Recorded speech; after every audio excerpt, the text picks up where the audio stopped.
Welcome back to our video production series.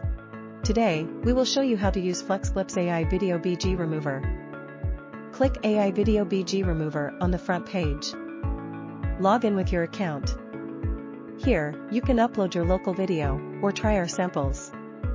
A few minutes later, you'll get a transparent video. You can preview it on the right side. Click the transparent button and choose a suitable background from these three categories. You can also upload your own file. If you want to remain transparent, just click the transparent button.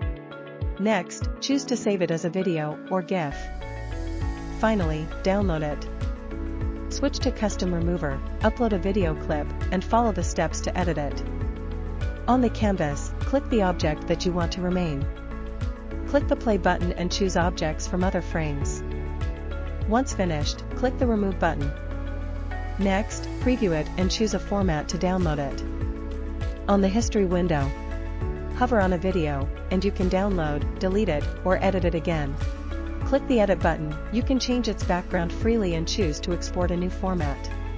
Click a video to view its details, download it, or use it to make a video.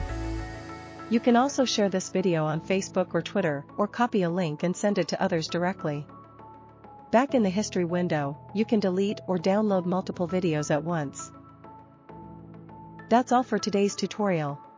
Stay tuned for more video production tips in our series.